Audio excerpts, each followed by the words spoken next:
அடையாளங்களை நீங்கள் அழிக்கவே முடியாது. முஸ்லீம் அடையாளம் அது ரொம்ப பெரிய அடையாளம். அதுவும் இந்த மூடிக்கொண்டு வருவது என்கின்ற முஸ்லீம் பெண்களுடைய போக்கு இருக்கிறது, அது நபிகளின காலத்திலிருந்து வருவது. அதெல்லாம் நீங்கள் மாற்றவே முடியாது. அப்புறம் அவள் அடையாளத்தோடு வருவாள், நீ உன் அடையாளத்தோடு போகாவிட்டால் என்ன செய்வது என்கின்ற கேள்வியெல்லாம் எழும். எனக்கு இந்த ஐடென்டிட்டி பாலிடிக்ஸில் எனக்கு நம்பிக்கை கிடையாது. நாம் என்ன மதம் என்று காட்டிக்கொள்ள வேண்டும், என்ன ஜாதி என்று காட்டிக்கொள்ள வேண்டும் என்ற ஐடென்டிட்டி பாலிடிக்ஸ் ஒரு கூட்டமாக இன்னொருவனை ஓய்ப்பதற்கு வி ஆர் ஆல் ஆர்கனைஸ்டு என்பதை தவிர அதனால் ஒரு பயனும் கிடையாது. நீங்கள் ஜாதி பேர் பூராவும் தெருக்களில் தூக்கி விட்டீர்கள், ஜாதி ஒழிந்ததா?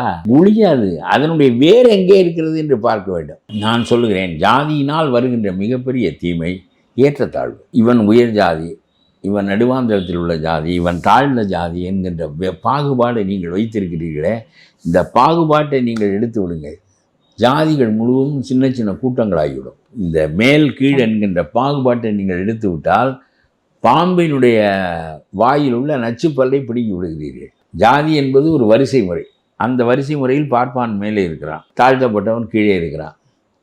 அவன் மேலேயும் கீழே இல்லை, இவன் கீழேயும் இல்லை.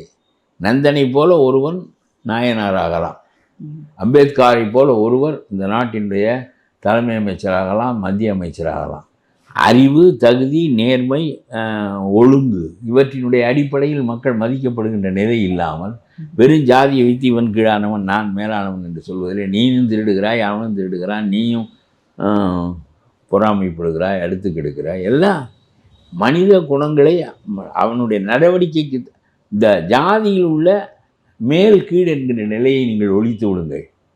ஒழிப்பதற்கு பேசுங்கள் மக்கள். நீ என்ன மேல், அவன் என்ன கீழ். எவனெல்லாம் நல்லவனோ, எவனெல்லாம் நெறியானவனோ, எவனெல்லாம் அறிஞனோ அவன்தான் மதிக்கப்படத்தக்கவன் என்று அதனுடைய அடிப்படையில் நீங்கள் கொண்டு வாருங்கள்.